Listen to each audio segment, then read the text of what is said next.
Welcome to Talking with Tech. My name's Chris Bouguet, and I'm here joined, as always, with the one, the only, Rachel Madel. How's it going, Rachel? It's good, Chris. I'm excited. We haven't recorded in a second. It has been a while, actually. At the time of this recording, we had taken a 2-week break because life kind of loomed over the Talking with Tech crew. Stuff happened in all of our personal lives, and we just said, you know what? We got to put the brakes on the podcast for 2 weeks. And it's back now. We're back into our schedule. So what have you been up to? What have you been thinking about? What you been doing? So I actually wanted to share, I did an Instagram takeover. Chris, do you know what that is? An Instagram takeover. Let me guess. Okay, let me guess. I'm going to guess. So when I hear the word takeover, I think of like a pirate has come and you've stolen somebody else's Instagram account and you get to kind of hack into their account and you get to kind of take it over for a period of time where you might post short videos or short posts of any kind, pictures to send your message. And then maybe, was it a trade? Like, did they do yours too? Or is it just, no, I just took theirs over? I was AAC pirate. And I took over Andy Putt. She's her handle is Miss BGP. She does a lot of talking about autism. And yes, so I took over her Instagram. She didn't take over mine.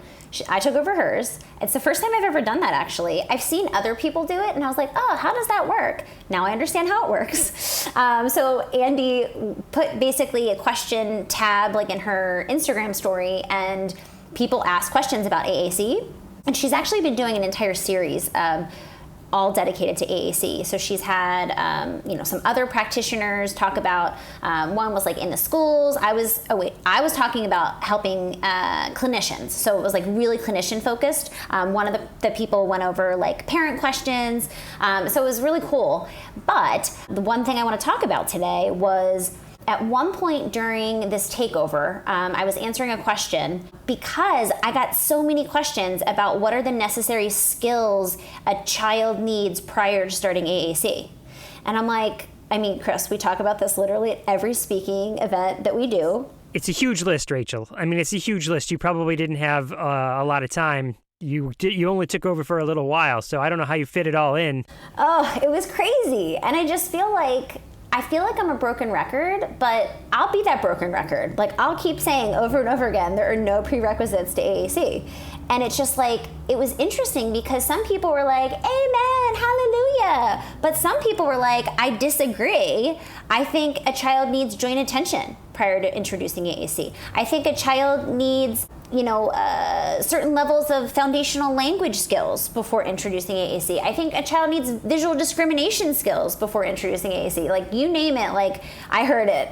And it was just like, no. Yeah, no. I don't know how else to say it other than no.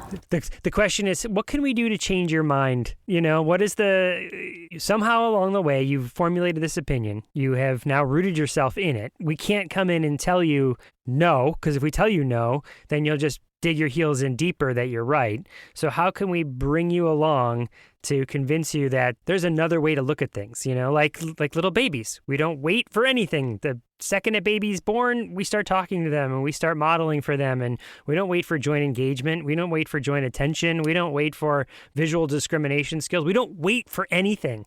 You don't wait to read to your kid. You don't wait, you just do it. So why would you wait for anybody else, for anything else? Exactly. And I feel like it's just like one of these situations where I think, because I've been thinking about this a lot, obviously. And I'm like, okay, like, how can I like describe these things in a way that like resonates with people and they get it? And like, I change their mind potentially. And I think the problem lies with this expectation that we have that as soon as we introduce a device, a child must demonstrate proficiency in use.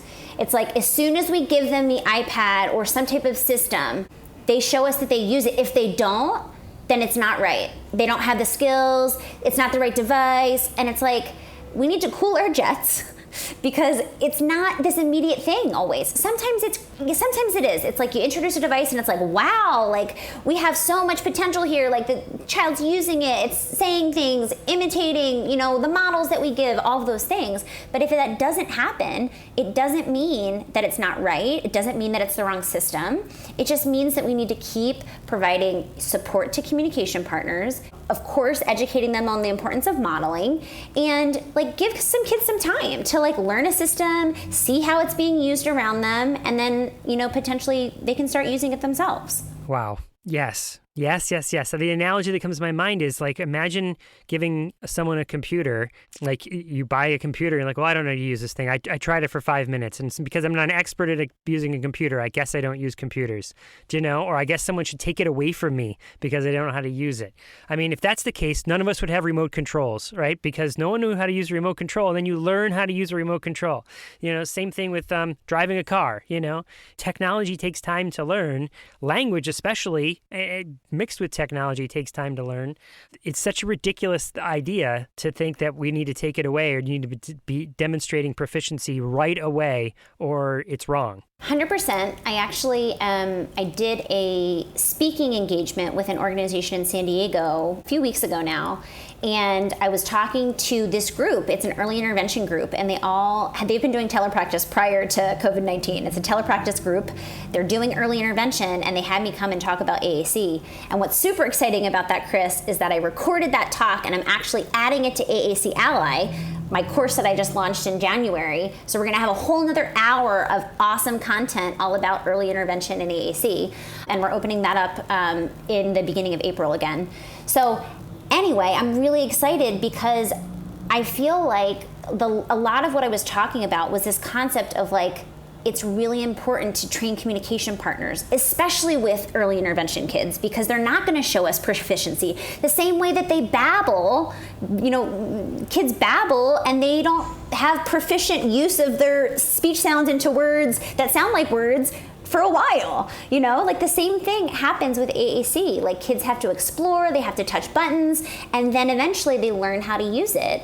And so it's like, for me, the shift in early intervention, especially thinking about kids that are less than 3 years old, it's like, now's the time to really hone in on communication partners and get them feeling confident modeling on a system. You know, taking all of those awesome early language strategies that early intervention providers are already using and just integrating the AAC, the technology, into that. So that like by the time kids do get to a place where they're able to do more types of adult directed instruction and, you know, explicit instruction for specific vocabulary and all those things, they have such a strong foundation of aided language input from all the communication partners around them. So anyway, it's just like, it kind of all goes hand in hand here. Like it keeps circling back to this notion of like, we can't wait for kids to just show us proficiency. We need to support them so that they learn how to become proficient users. Exactly. It's the same thing with learning anything in school. It'd be like saying, well, sorry, you don't get to learn to read because you haven't demonstrated that you can read. Or you don't get to learn math because, you know what, you haven't demonstrated that you can learn math. No, we teach you math. We teach you how to read, and we never give up, you know? And we keep trying different strategies and different techniques. And we change the implementation that we try to put in place with students until we find something that does work, you know? So, Rachel, I have a follow-up question for you about this takeover. So sometimes because we live in the world we live in, you know, we are surrounded by people that kind of love and do and live and breathe AAC. We live in a little bubble, where at least I do, where I think myself that okay, yeah, they've got it now. Like we're past that myth stage, you know, we don't have to keep sharing those myths anymore. So many people, you know, like I don't see people making those mistakes anymore. But then I hear you talk about that, you know, like in this takeover, and it's like, oh man, I thought we were past this, you know? So what do you think? Like, what is the grander scheme there of, one, how do we get the word out even at a larger scale? And then two, like, I'm sure the needle has moved, but have we wrapped ourselves in a bubble? I mean, I completely can relate because I was like, I thought we were past that. I'm in my little AAC bubble and I'm like, oh my God, AAC for all. Like, you know, and then I realized like, someone burst my bubble when I did that Instagram takeover. Lots of people burst it because lots of people were asking questions and I thought, whoa. But thank goodness, like Andy, I'm so grateful that she was able to, you know, allow me to come on, bust some of those myths, and really reach an audience that, you know, they're not listeners of our podcast. They're not AAC people. There are a lot of speech language pathologists, and I'm really excited. And I think that, you know, we can, Chris, continue to collaborate with perhaps people outside of our bubble, so that we're able to reach more educators and talk about these things. Just thinking about all of the questions that people asked, it was so crazy. I got so many questions that I had to take it back over to my Instagram. I'm like, okay, guys, this Instagram takeover is done, but head over to, at Rachel Mado SLP, and I'll answer all your questions. And then I got so many. I got 40 questions. So I started just answering them slowly. And what's nice is that we're revamping my Instagram profile for my highlights, which are these little bubbles at the bottom of my profile. So one's about myths. I did one on PECs, which maybe we'll save that for another banter, because a lot of very different opinions about PECs. And so anyway, I have a whole list of questions, and I'm going to keep answering them over time in my Instagram stories, just to give people a place to go that's okay, watch this story, right? Watch this highlight on the myth about prerequisites for AAC, the myth that children will stop talking when they're introduced to AAC. And so that's kind of my goal, is to keep something that's easily accessible for people.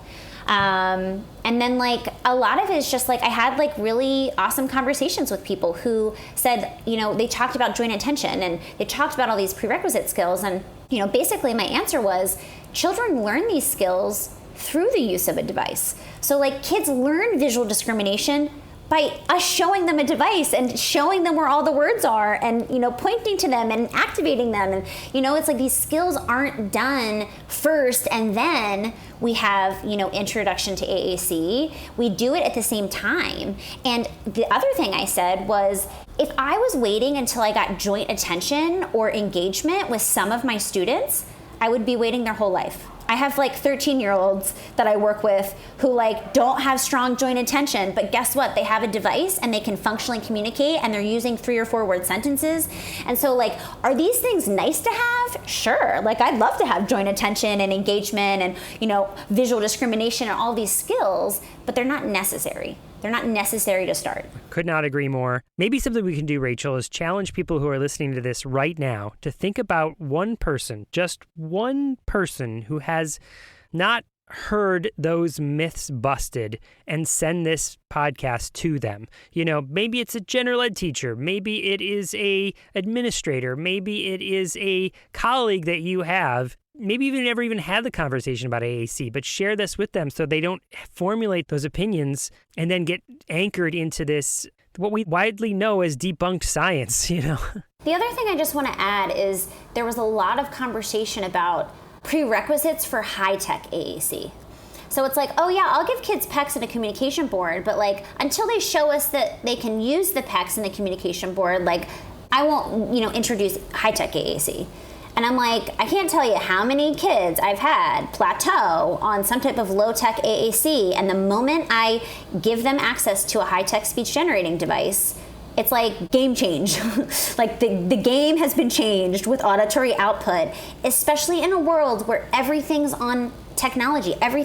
We do everything through devices now. So giving a kid a laminated picture or communication board, yeah, I'm not surprised they're putting it in their mouth or throwing it on the ground, it's just not the way we do things anymore. And so it's the auditory output. I think that sometimes we think about the visual and we think about the language. And so it's it's a communication board, but it's so different. That auditory output literally changes the game for some of my kids.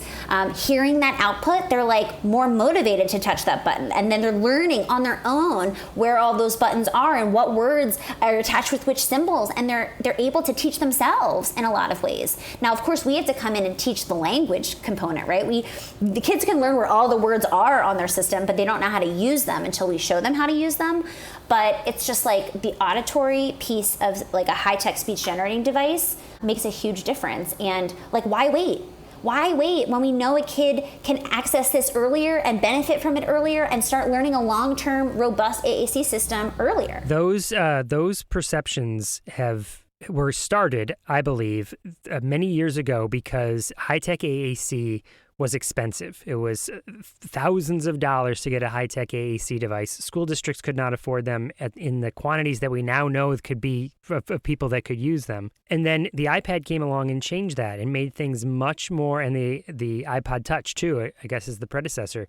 But those pieces of equipment really dropped the price point, and that really helped eliminate that candidacy model, But when it was so expensive and it was literally, free pieces, or printing off a piece of paper and ink versus multiple $1,000 devices, people constructed reasons not to give it to people. And now we have to break down those, all that construction work we need a big wrecking ball and just blast it out of space because a lot of damage was done in those years, Yeah, 100%. I think that's exactly where it stems from. And I think that, low-tech AAC is better than nothing. But high-tech AAC is optimal, So it's in a world where school districts have piles of iPads sitting in rooms waiting to be used. It's we need to do better. And if kids need this to learn language, then we need to give it to them. So, and I realize that there's a lot of roadblocks, and it's not as easy as we're making it sound, Chris, but at the same time, it's we see the power of these systems and these tools for individuals with complex communication needs. There's a lot of roadblocks, but all of them are overcomeable. The hardest one is that mindset that you don't have to do it. Well, why would I do that? I can just keep printing off low-tech boards and pretending they work as well as high-tech boards. And if I don't change my mind, then if I can just keep my blinders on, like a racehorse looking forward, then I don't have to change. And that's the biggest, I think, roadblock that we have to overcome. 100%. Chris, I feel like I got real jazzed talking about that. Me too. I was talking about wrecking balls and racehorses. You got the metaphors coming out everywhere with me. Oh, I know. Start denying access to robust language systems, and Chris and I get real up in arms. So I'm really excited to introduce our interview today, Alyssa DeSousa. She is a mom who started a YouTube channel for kids with cortical visual impairment. And I found this during the beginning of the pandemic, and I was game changer. How awesome is it that we have this resource for kids with visual impairment? We know that kids with CVI do really well with high contrast, so black backgrounds, red, yellows, simple imagery. And she didn't have any resources, and she was these videos and these books and these songs don't work. So she went out and she started making them herself. And so I thought it was so cool. I share her YouTube channel during the presentations that I give. And I asked her, I was hey, do you want to come on the podcast and talk about your experience? So I'm really excited to share how she, made the YouTube channel, how she shared it, her experience as a parent of a child with complex communication needs. Really fantastic interview. Well, I can't wait to listen to your interview with Alyssa DeSousa.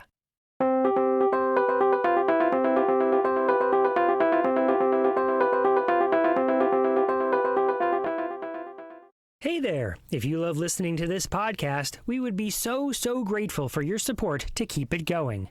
By becoming a Patreon member, you can not only help us cover the cost of this podcast, but you can get some really great bonus content as well. We post video tutorials, behind-the-scenes recordings, and bonus segments from our interviews. We would love for you to join us by going to patreon.com/talkingwithtech. That's patreon.com/talkingwithtech.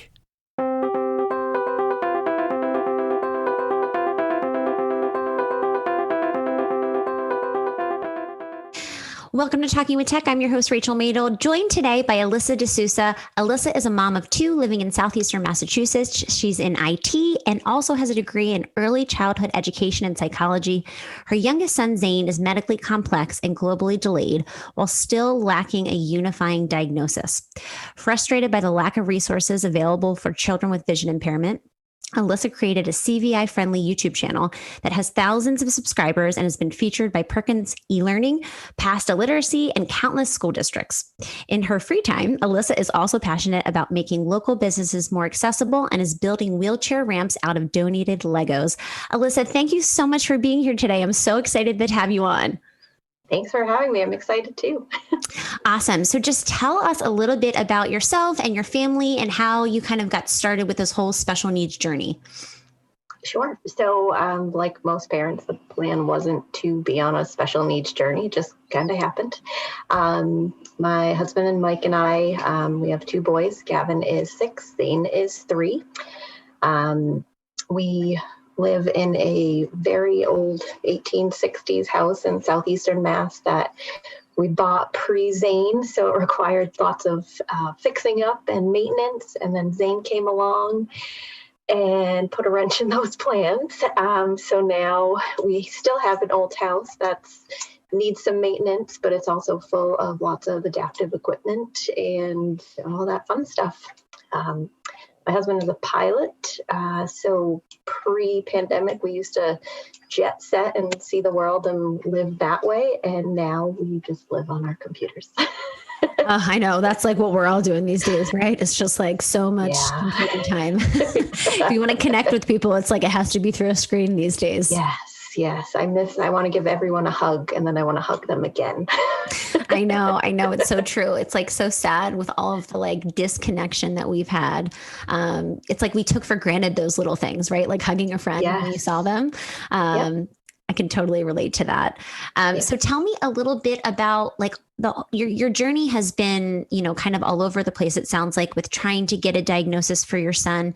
And I know that a lot of parents have had similar experiences, particularly with vision impairment. Cortical visual impairment is like a journey in and of itself that I think takes a lot of like, trying to figure out other things. And then it's like, oh, maybe there's something visual going on here.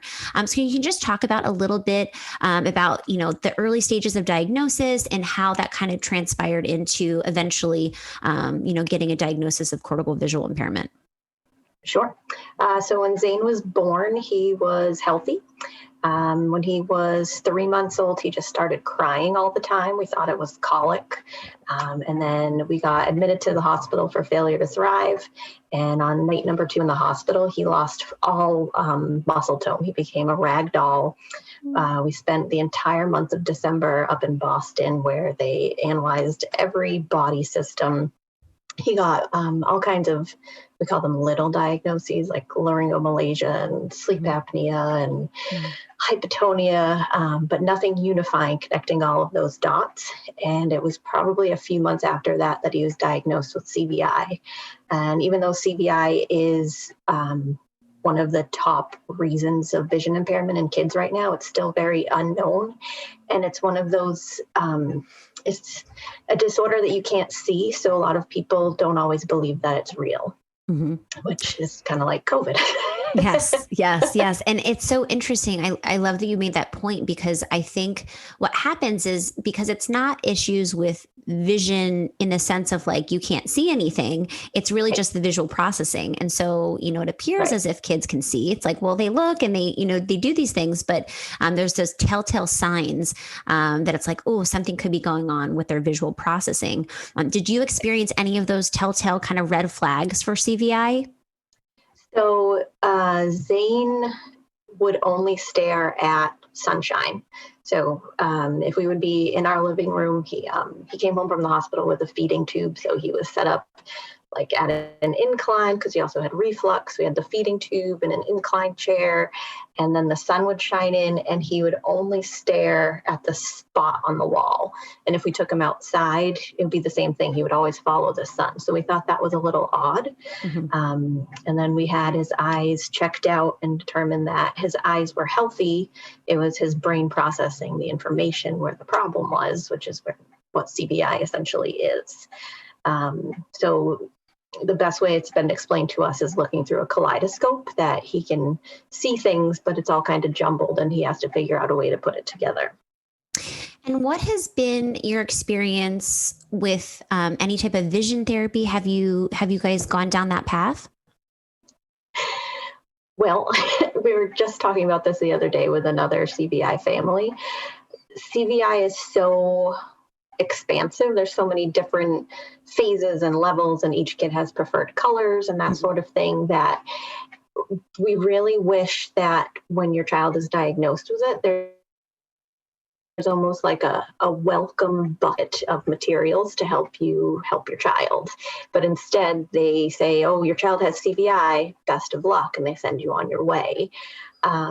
Like one of the best tools for kids with CVI in the early phases is colored slinkies and a light, because it has the motion and the color, and you can reduce visual background behind it.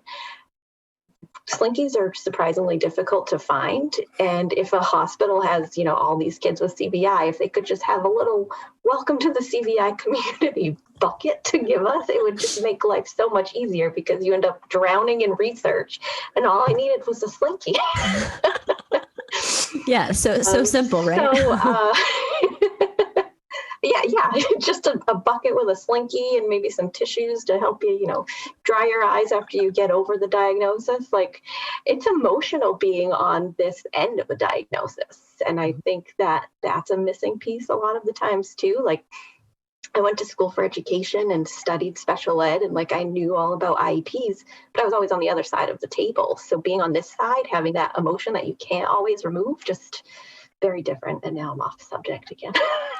Yeah, no, but it's a really great tangent, because I think that we oftentimes as practitioners, it's super easy to get into this kind of desensitized mode where it's we're seeing, so many kids with, all these diagnoses that we forget that, it's a really, big grieving process sometimes for families that are going through that initial stage of oh no, something is wrong and I don't know how to help and I don't know if it's going to get better. And I think that can be really scary for families.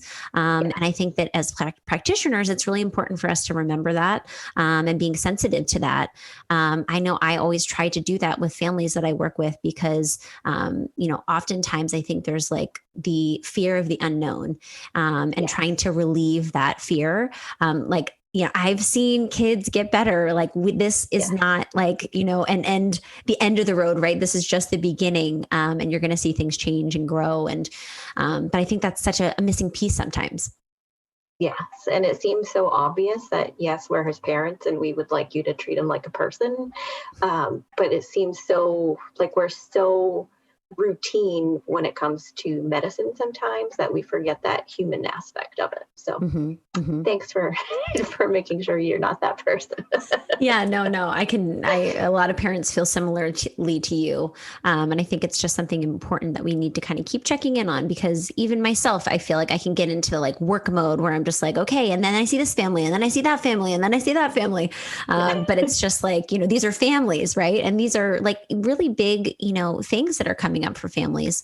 So I think it's just important to keep reminding yourself of that, connecting on a human level with people that are across your desk, I think that's such an important thing. So right before Zane was diagnosed with CVI, he failed his hearing test. Okay. So he was diagnosed with bilateral hearing loss, which at the time we thought was, devastating. Which in hindsight, when he got fitted for his hearing aids, they were oh, just so you know, and they were very gentle with us. And we were we just spent a month in the ICU, just give him a blue one. We're cool. We're great. And then he got diagnosed with CVI, and overnight he became a deaf-blind child. He's our very own Helen Keller. The books you read about in elementary school is now my child. So maybe he'll write 12 books. Who knows? Yeah. And I mean, that's the importance of literacy, right? Figuring out a way to teach him reading and writing. We're really big fans of that on this podcast. Let's talk a little bit about your experiences we talked a little bit about the doctor experience, but I'm sure he gets lots of therapies, correct? So he was enrolled with early intervention while we were still in the hospital. My oldest son had fluid in his ears, so his speech was impacted. So we already had a relationship with an early intervention coordinator. And Gavin had just aged out of EI when Zane got sick. So she was still checking in with us to see how everything was going. And she knew that when we came home, he was going to need services. So she enrolled him while we were still bedside in the hospital, so that when we were therapies were already set up for him. So he had OT, PT, speech, and then we ended up requesting vision services after the CVI diagnosis. Mm-hmm. And what has been your experience, just like the therapy process, like the good, the bad, the ugly?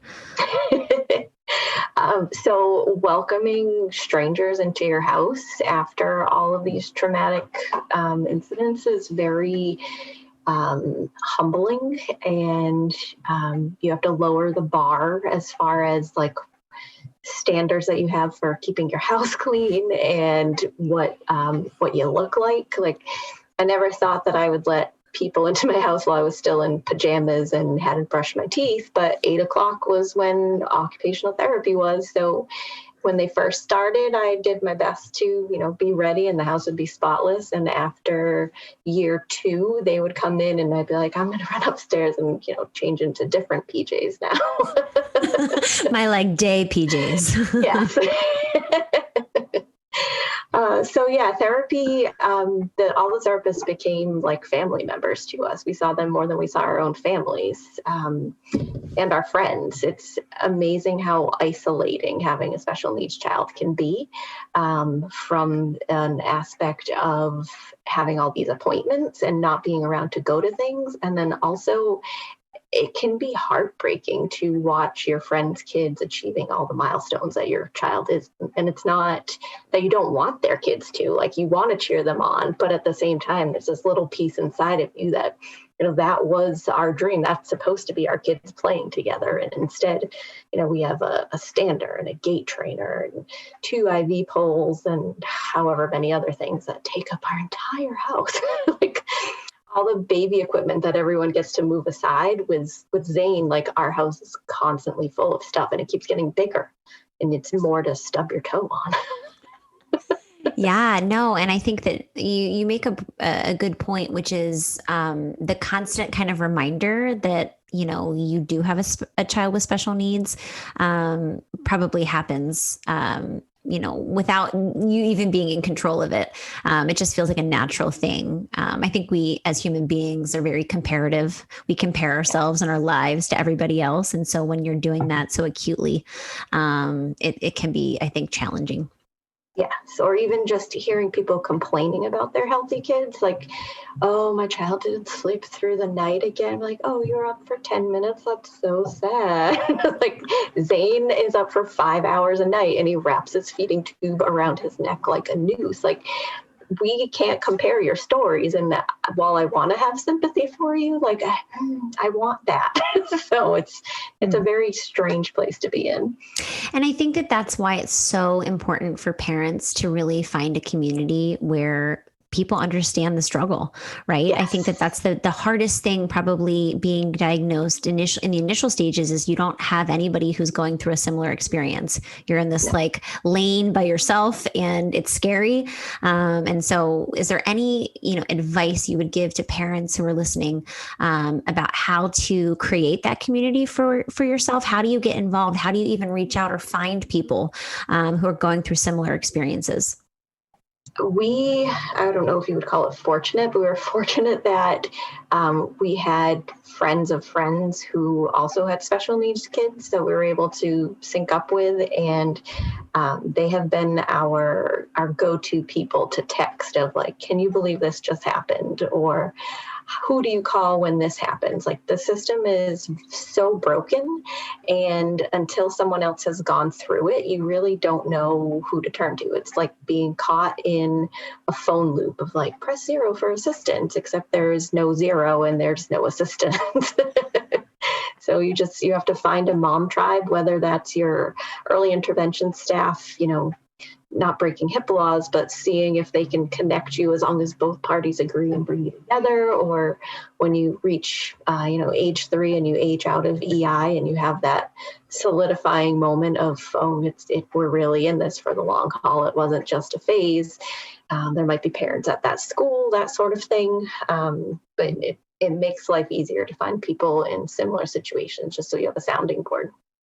Yeah, definitely. I've been a connector of clients of mine, just because I think that network is so important. And sometimes, especially in the early stages, it's really hard to figure that network out.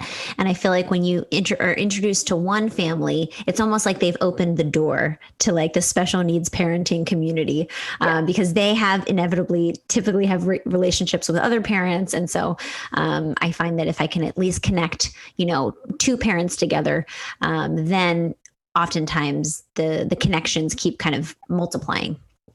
Yep. Yeah. Our greatest connection this far is Zane is a part of a palliative care program through our local hospice center. Mm-hmm. And they provide services like child life services for our oldest son to help him better understand like having a special needs younger brother, and he's very mature for his age, so he understands more than he should. Mm-hmm. So they just got to help him with his feelings and let him have some one-on-one attention, because Zane has, so many one-on-one sessions with people here. But they also have holiday parties that they may not be like the fanciest shindig, but the mingling that you do in the room and finding the other parents has been probably the best part of being a part of the palliative care program. Yeah. And that sibling experience is one to, think about, because I think that is a very common situation where one child gets a lot of attention just because they have a lot of medical needs, and therapy needs and all of these needs. Right. And so the sibling piece, I think, is one that I think we're talking about and hearing about a lot more now. And I think it's such an important thing to think about. So I'm happy to hear that your son has access to that, because that's what a really invaluable resource to really think about. It's not just the child, right? It's the whole family as a unit, thinking more family-centered practice. I love that. Yeah. When I was pregnant with Zane, we hyped up, you're going to be a big brother and he's going to play with you. And he knows that Zane is different, but there's still every once in a while, like, is Zane ever going to play with me? And then, you have to wipe the tears and come back and regroup. But he's grasping it better, and having that one-on-one time with someone who's there just for him has made it better for all of us. Yeah. Yeah. Oh man. I love the sibling piece too. When I'm thinking about therapy, I love incorporating siblings into the mix, because, if we can build those relationships within a family unit, I think that's really great work. And also kids learn way more from other kids than they ever can from adults. So just from like a strategy standpoint, I feel like getting is really, really valuable too. Yes. So let's talk, Alyssa. So I connected with you because I stumbled upon your amazing YouTube channel. So Alyssa has a YouTube channel that is dedicated to CVI friendly videos. And I have to tell you, Alyssa, I am constantly shouting you out whenever I'm presenting at conferences. I'm like, in case anybody hasn't seen it, go to this YouTube channel. I've presented to thousands of clinicians, and I'm all telling them, linking to your YouTube, because I just think it's such a valuable resource. And there's nothing out there like that. And it's so important that we start thinking about, how can we have kids who have CVI have accessibility to the same, types of videos and fun things that all kids benefit from and enjoy. So can you just talk a little bit about how you decided to kind of say, okay, I don't see this out there, I'm going to create it? Because I just love that. I mean, not everyone just throws together PowerPoints when they're frustrated by lack of resources. No, Alyssa, not everybody does that. Oh, good to know. So when Zane was having his early intervention services, he had a TVI, a teacher for the visually impaired, and she didn't have CVI experience. So she came in with her bag of tricks, but it was for kids with, I don't want to call it typical blindness, but like actual eyes that didn't work, as opposed to the pathways to the brain. So she did a lot of feely things, but where Zane is deaf blind, if you take someone who's deaf blind and they, use their hands for their entire life, and you shove it in a bunch of sensory things, they mostly don't respond well to that. So Zane would have meltdowns after every session. And the only thing that would calm him down would be watching Sesame Street. Sesame Street is very visually fatiguing. It's bright, it's fast moving, there's lots of colors. But there's one segment, it's the letter of the day, I believe, and they just changed it and it was very frustrating. It's all black background and puppets. So Zane could focus on the puppet moving, and he loves music like most kids with visual impairments. So that got me thinking. And the other thing is we read all of the CVI parent books, like Little Bear Sees and Dr. Roman's work. And it all said, reduce visual clutter, black backgrounds, backlighting like iPads or TVs. So to me, that screamed there should be a TV show for kids with vision impairment. And we were working with, the top blind school in the area. They didn't have a TV show. I was like, well, if you're telling me that he needs a backlit with this and this, it's like you should make a show. I'm like, oh, well, then one doesn't exist. So I took a very, very basic high school training of PowerPoint that I used to make horrible slides in the late 90s. And if you watch the very first video I ever made, I did it in my car in the parking lot on my lunch break at work. That it didn't even have my iTunes account on it. So I had my cell phone playing a song into the microphone. So it's horrible quality. But I threw a bunch of animals and I played Old MacDonald Had a Farm, and I put it on the CVI parents page on Facebook. I was like, I don't know if your kids would like this, but I'm desperate for my son to be able to watch TV like his brother does. Let me know if your kids like it. And everyone was like, this is great. This is something that we should work on. And, 30 videos later, here I am still making PowerPoints on my lunch break. They've gotten a little better.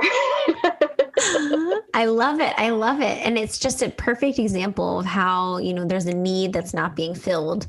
And, how do you solve that problem? And so I'm guessing you use them with your son, right? I do. He's my worst critic. He will blatantly ignore the TV if it's something he doesn't watch. So I always appreciate when other parents say oh, my daughter's so excited to watch these. She claps along. I'm like, well, at least someone's clapping for them, because Zane sometimes doesn't at all. So yeah, it's fun. And my oldest son is really interested in the process. So you can hear his voice in a few of them. So we try and make it a family event. He picks out some of the books. Other parents have reached out saying, oh, my child really loves this animal or this book. Can you help me? And it doesn't cost me anything other than time to make them. And if it's a resource that's going to benefit hundreds of kids, then who am I to say no to that? Well, I definitely am excited because, this podcast has thousands of clinicians who listen, who, are definitely working with kids with CVI. So I'm excited because perhaps they have ideas they work with. And this can get even bigger than it already is. I think the work that you're doing is really amazing. And I just think it's so nice that we have the technology capacity to be able to create something and then share it. And so many people can benefit from it. That's like the coolest thing in the world. So thank you to people like you, Alyssa, who, create something and then share it. Because it's a lot of people create things, but a lot of people are too afraid to share. And so it's really wonderful because so many people can benefit from the work that you're doing. Thanks. Well, I have to give credit to some of my friends for singing for me. Oh, it's not you singing, Alyssa? Some of the voices are me. Some are friends who I'll randomly text in the middle of the night, like, can you sing into your phone really quickly? I need a new song. I was, a chorus kid all through high school and college, but I'm not sleeping. I haven't slept since Zane was 3 months old. So it would be a very scratchy song. And I don't think anyone wants that blaring through their TVs at any time of day. So I lean on my friends and free resources on the internet for pictures. And we just throw it together and go from there. I love it. I love it. I'm curious, what advice would you give to either parents or professionals about CVI? Just because, again, it's one of those things that it's kind of still a mystery. Not a lot of people know a lot about it. Not a lot of clinicians know about it. So is there any advice that you would give that you found really useful throughout your journey with CVI with your son? The best thing we did was buying a copy of Little Bear Sees. It was a book written from both a parent's perspective, and it has comments from Dr. Roman. Mm-hmm.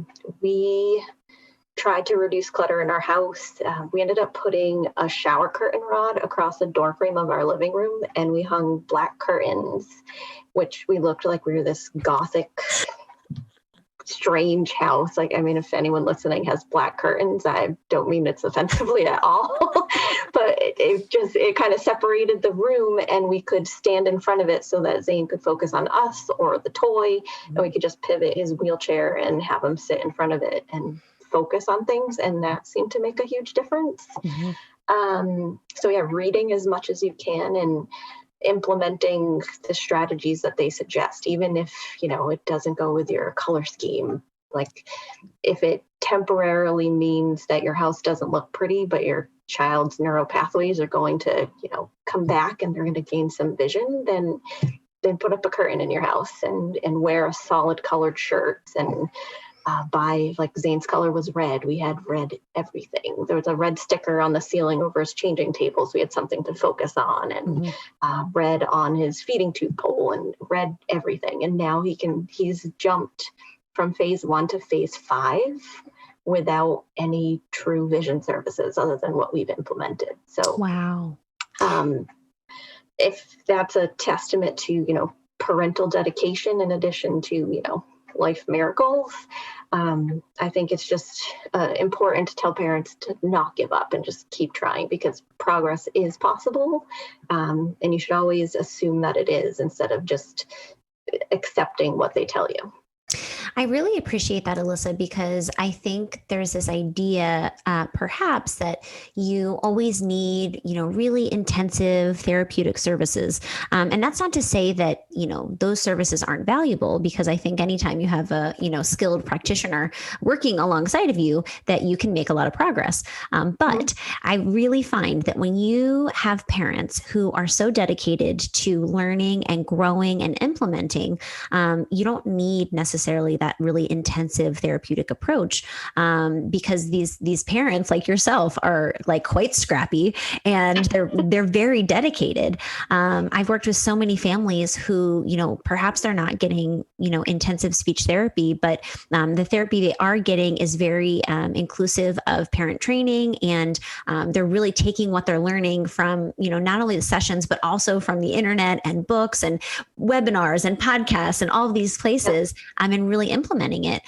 So I'm happy to hear that you have had success just implementing those strategies, because I think that is sometimes an overwhelming thing for parents to feel like, oh my gosh, I need to do all these things, and they need to be super intense, and I need to spend all this money.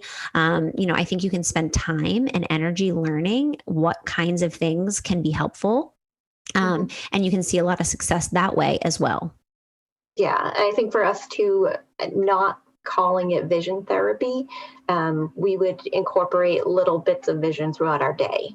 So it wouldn't constantly be like a training event, but we'd give him a break and let him watch TV, and then we would bring him back to a light up toy, and then we give him another break. And it was just little bits throughout the day so that it didn't feel so taxing on us, because you shouldn't have to be a caregiver and a parent and a therapist all at the same time. And then a pandemic hit, and you were all of those things, plus you're working remotely. Just, you can't do all of those things and be good at all of them. So trying to find a balance and also not, hate each other in the process because you haven't seen anyone outside of your 4 walls in 9 months.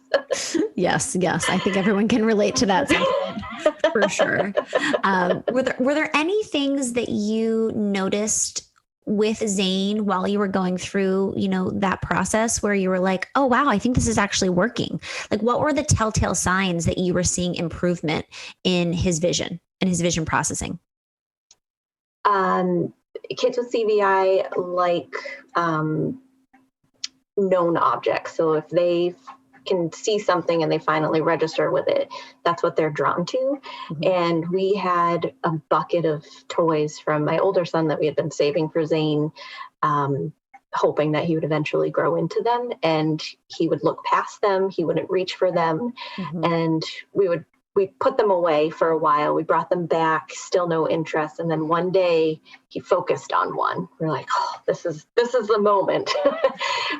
So he's finally at the point where he can see new things, and he's also reaching for them in addition to looking to them. Mm-hmm. So those were like really big aha moments. And then also facial recognition, which we didn't know if he would ever get to that phase, but he smiles at me in the morning, which is like, oh, yeah. All the feels. So that's really, really cool for us. He's still nonverbal. Developmentally, he probably like a 5-month-old, and he's 3.5 now. But just smiling at his parents and his brothers, it's enough for right now. We're setting higher goals, but for right now, we're pretty excited that he can see us. I'm sure. I mean, I'm sure as a parent to like finally feel like, oh my gosh, he sees me. He knows who I am. It has to feel like so wonderful. And it probably solidifies like, yes, this is why we put a black curtain up in our, in our house and have dedicated all of these hours to all of these strategies, right? Yeah, makes it worth it. Exactly. I want to touch a bit on, the nonverbal piece. So have you guys started introducing any type of AAC or any type of alternative communication systems with him? So insurance is a joke, as I'm sure you know. I know. For sure. Yeah. So Zane is a medical mystery. I know that you had mentioned that at the beginning. He doesn't have a unifying diagnosis. He has 10 different teams of specialists in Boston. We went out to the Mayo Clinic for 14 days for a full workup. They also could not come up with anything. So he's just rare, with no name to whatever it is that he has. Mm-hmm. When you don't have a diagnosis, they can't bill you properly for insurance. So we get caught in this loophole of, in order for this piece of equipment, you need to have cerebral palsy, or you need to have this, or even grant money. Grant money is usually specific to a condition. Mm-hmm. We don't have a condition. We have a global delay, which insurance doesn't even like that term. Mm-hmm. So we got we got a referral to the Augmentative Communications Clinic at Children's Hospital. They presented him with a switch, and he lit up. He did wonderful with it. For a kid with low tone, he was hitting it with his hands to turn on a fan. He was kicking it to turn on a disco light. They wrote up a prescription for all of these switches and iPad mounts. It took 11 months for insurance to approve it. Oh my gosh. Yeah. That's absurd. So in 11 months, we borrowed one from our RCP through early intervention, which also took a while.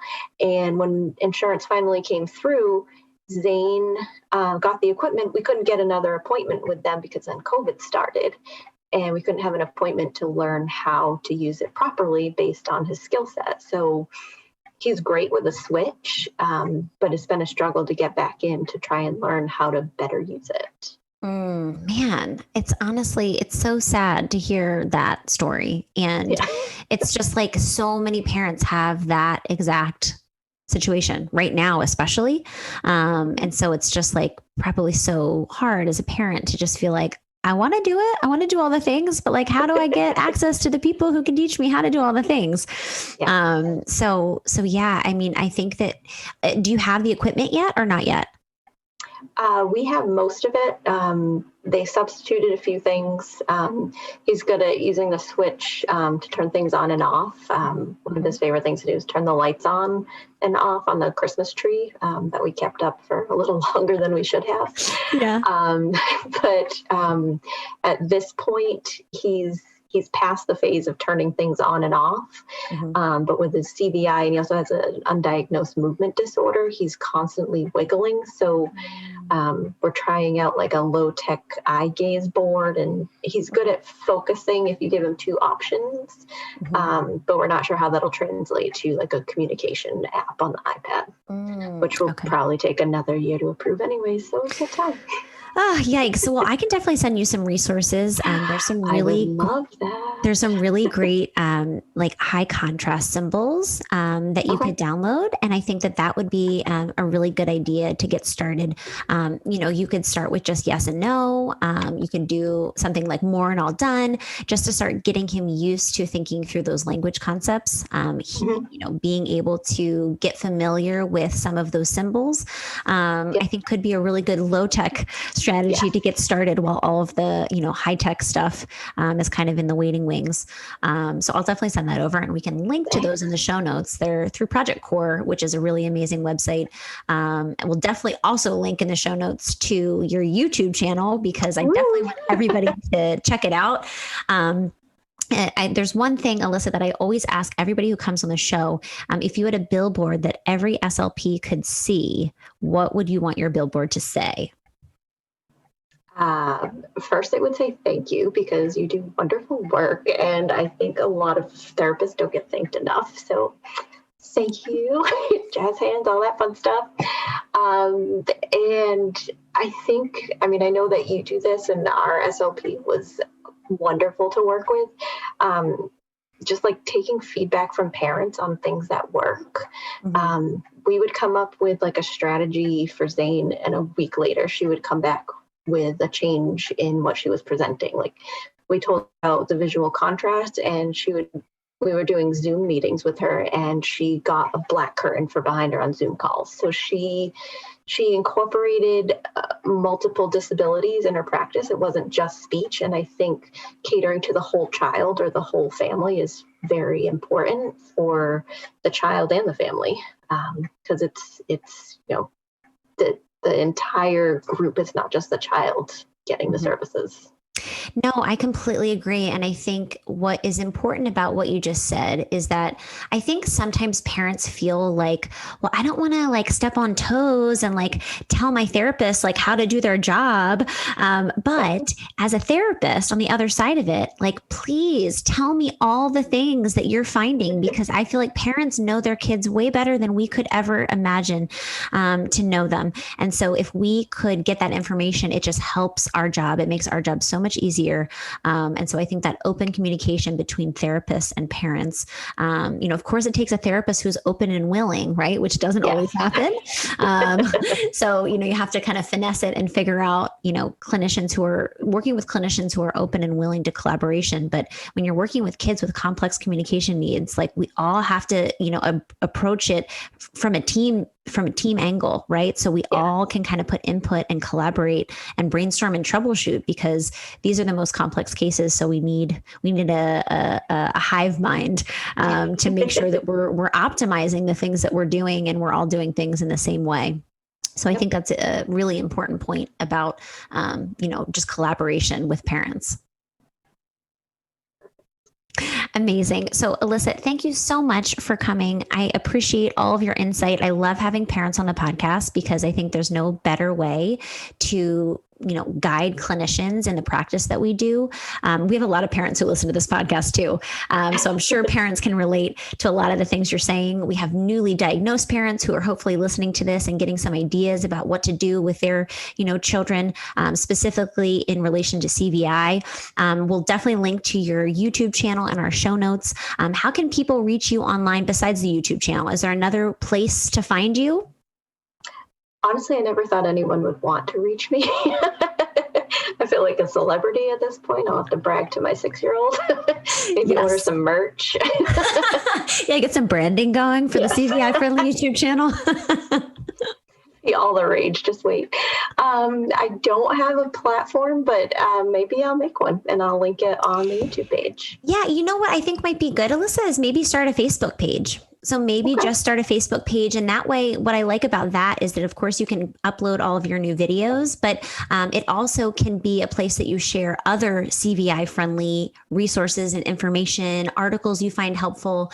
So that could be a really good idea, just because I think a lot of people are on Facebook and a lot of people share things on Facebook. Yeah. So I think that could be really good. If you do that, let us know and we'll promote All right. you. Stay tuned. I can't wait. Awesome. Thank you again so much, Alyssa. I really appreciate you coming on and talking to me today. Thanks for having me. This was wonderful. Awesome. So for Talking with Tech, I'm Rachel Madel, joined by Alyssa DeSousa. Thank you guys so much for listening, and we will talk to you guys next week.